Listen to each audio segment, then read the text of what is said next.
Hey guys, today I'm gonna tell you how I put together this aquarium for a very special inhabitant. Meet Safi the blue crayfish. So I'm gonna tell you all about her story today and about her little home. She's already been with me for about a week and she seems to be quite happy with her new home. So let's just start with the beginning.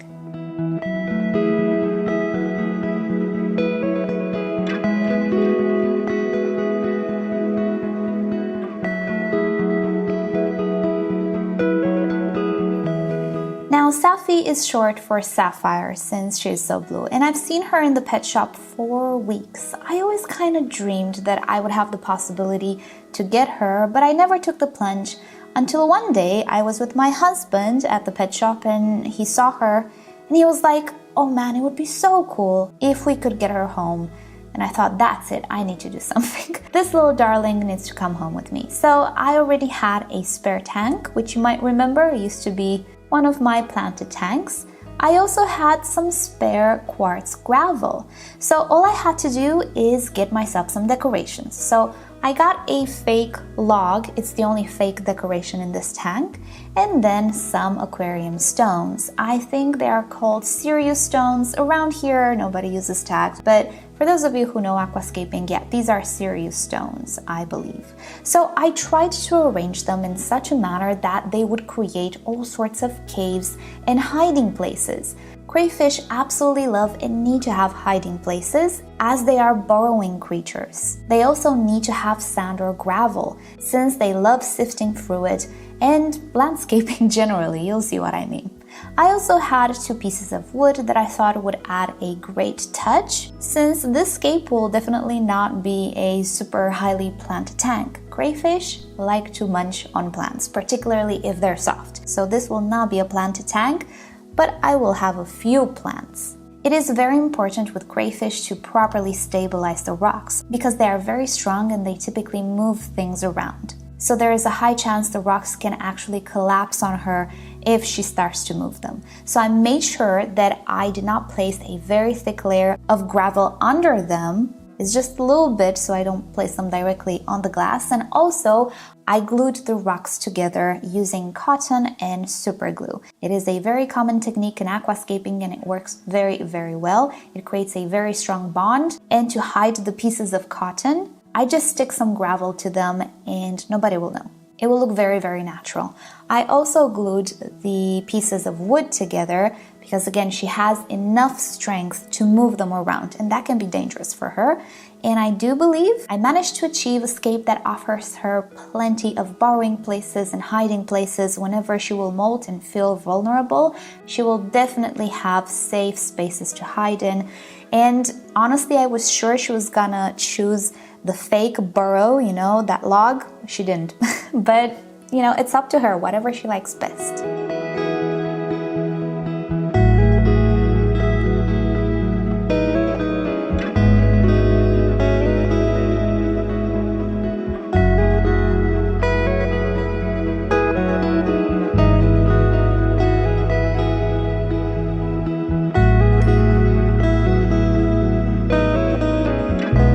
Now for the plants. I had some anubias plants lying around and also some microsorium, which is also known as Java fern. I'm gonna try with them because they are epiphytic. They don't need to be planted in soil and they're a great match since I don't have soil in this tank, but just gravel. So they will get their nutrients from the water column. Now, will they survive her very dangerous claws? I don't know. We're gonna see. If I see she's starting to make a salad out of them, I'm gonna get them out and put some plastic ones. I do like to have plants in my tanks because they do take care of the nitrates and help out with the balance. But with her, I don't know. I don't know if they're gonna last. We're gonna see. So now I just placed more gravel and I think that is about it for the decor. Super easy, right? I don't have to spend all of my day planning a hardscape. How fun is that?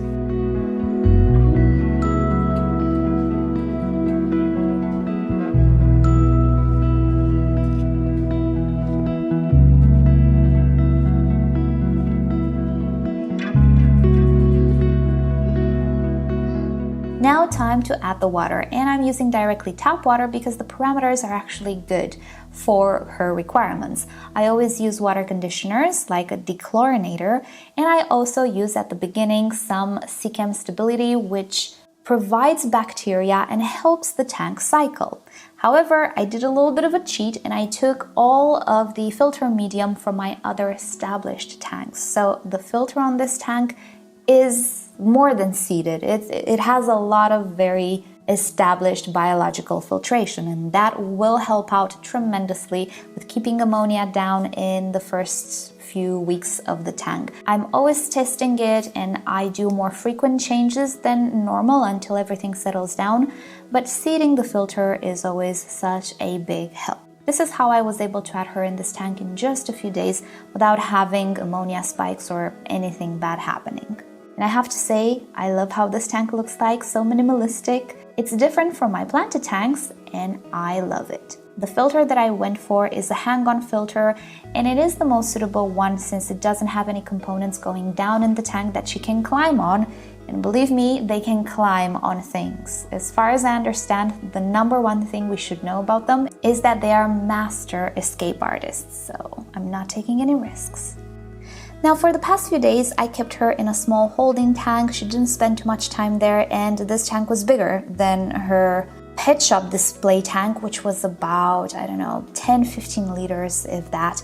This one was a 20-liter tank, and it was still small for her, but she only spent a few days there, and again, it was already running with a seeded filter. I'm using a net, and she's very good with the net because I don't have experience in holding her, and she can pinch a little, so I don't want to take any risks and actually end up harming her because of my inexperience. So the net did the trick beautifully. She's a very good girl.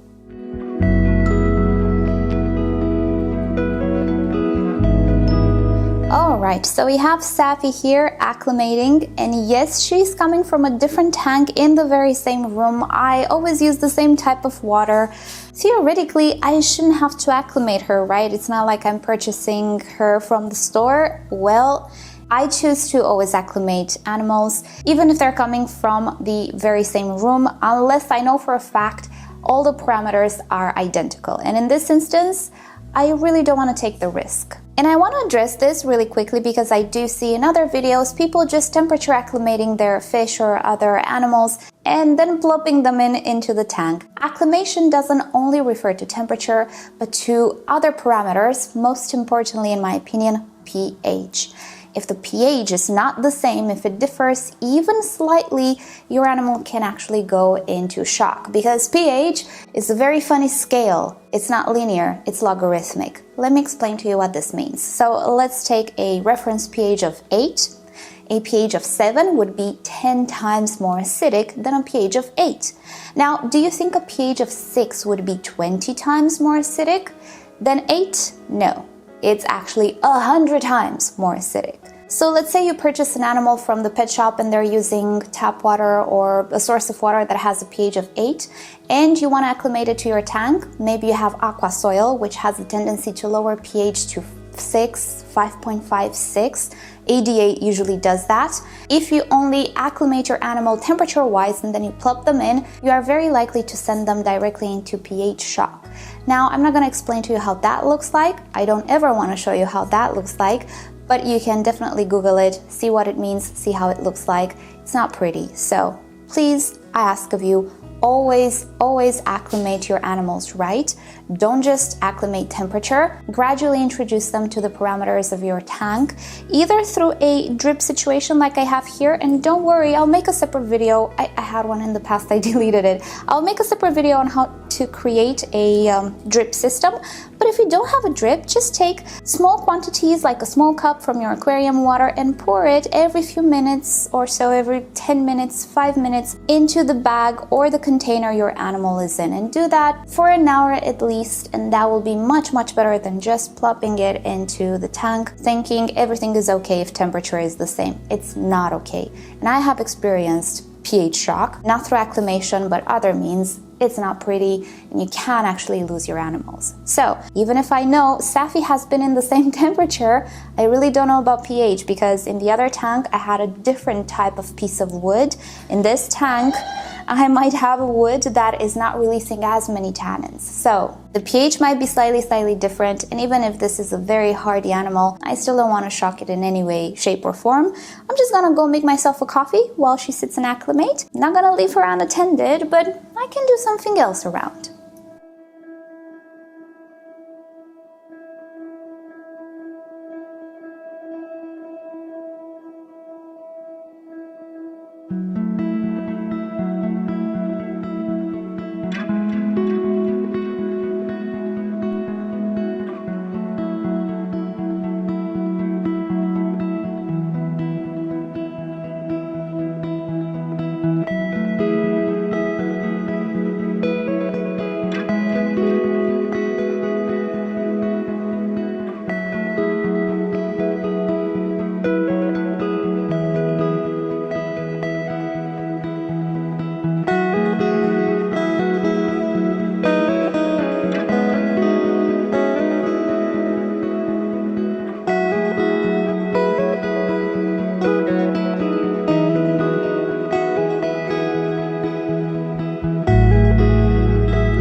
Alrighty, and here we are. Safi is all settled in. I didn't think she would pick that burrow, but hey, she has a lot of places to choose from. She can switch up her place on a daily basis. So let me tell you a little bit about her and also about the tank and how I prepared a little bit for her behavior. Because yes, there are some things that need to be kept in mind. So first of all, I don't know if I told you her actual species. In the pet shop, she was listed as Procambarus peninsulanus. As far as I researched, it is the same with the Aleni variety, but most commonly it is referred to as the electric blue crayfish. There isn't a whole lot of information about them, so I'm not gonna talk way too much about them. I always prefer to tell you stuff from my own experience, so until I get more experience, I'm just gonna stick to the basics. So these guys apparently are very hardy creatures. They can withstand a wide array of conditions, but as far as I understand, most suited are slightly more alkaline type of waters, so with a pH of over 7, which for me is quite easy to achieve because I naturally have quite the alkaline water at my tap. Also, they do prefer harder water rather than soft water.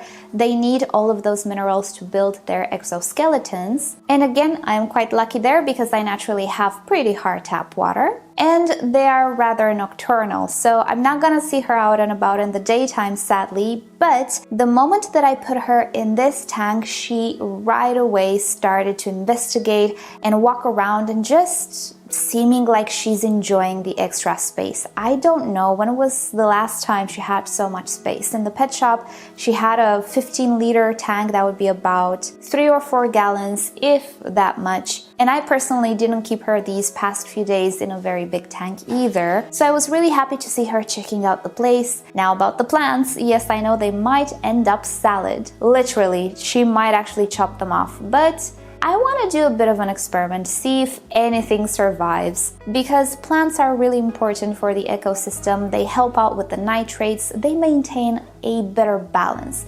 So I'm gonna add also some floating plants to what I already added. If nothing survives, I'm gonna put some plastic plants because they look great, and I'm just gonna stick to the floating plants, and I'll try to stay on top of my water changes. I am perfectly aware that she might destroy everything. One thing that people make it very clear on the internet is that they are escape artists. They can climb cables and hoses and things of the sorts, so I hope you noticed that I don't have anything, any cable, any hose sticking down into the tank.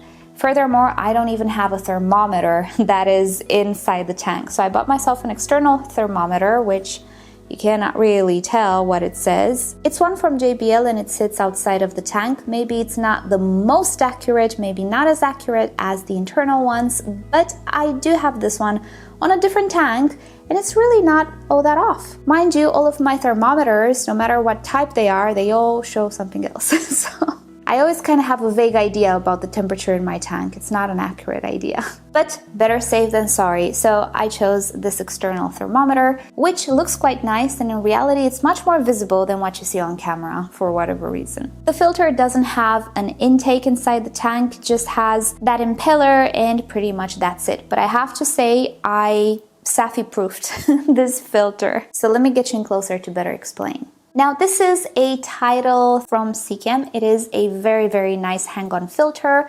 but it has some major issues. First of all, it does actually have a skimmer incorporated in, which is here. I don't really have an issue with that part, but I do have an issue with the bottom of the side and also the back and the actual side. Those areas were open, and if you notice, Safi has very long antennae and she likes to poke everything and feel everything with those antennae. If one of those gets sucked inside, which is very easy to do, it will end up in the impeller, which would be bad. It would probably be cut off. So I put very thin pieces of sponge in the back, on the bottom and on this side, which has some protective grills, but it's not enough. And let me show you what materials I used. I used this. This is a very, very thin sponge. You cannot really see through it, so nothing goes through it, but it's literally very thin. So this comes from a packaging, I think from a drop checker. I envisioned there will come a time when something like this padding would be very, very useful. It is actually sponge. And guess what? It was very useful. So I glued it there on the sides with super glue, which is not toxic. We all use it in the aquarium hobby. And it's perfect. It worked out great. Water can pass through, so I'm not impairing the functionality of the filter, but her antennae and possibly other inhabitants, if she will have tank mates, we're gonna get to that, they will not go through to the impeller either. Now on top of the tank, I do have a glass lid. This is the original glass lid this tank came with, but in the back there is some space. And I was a little worried that she might try to escape through that space because it is big enough. So what I did was I glued some egg crate. Now egg crate is this thing. It's not the actual carton egg crate. I found this at the at the pet shop. I think you can also find it at the hardware shop, and it has multiple uses in the aquarium hobby. It can be used as a divider or a place for heavy rocks to sit on so that they don't break the glass. Anyway, I cut some pieces of the egg crate and I glued them with super glue directly on the glass. This lid has been sitting around for years not being used, so I'm really not a big fan of these lids. I have a few lying around still, so even if I spoil it or damage it a little bit or scratch it, I don't care. So I just use super glue directly because I know it's not going to be toxic for her, and just covered all of that space so I can now sleep much better at night. And speaking about that, I did actually spy on her a little bit just to see what she's up to at night, and she's very, very active. She has also starting to landscape a little bit. Do we see? Yeah, they do that. They arrange stuff the way they feel like. So it was very fun to see her sift through the gravel and just check out her environment. And most of all, no plant was harmed. Yet.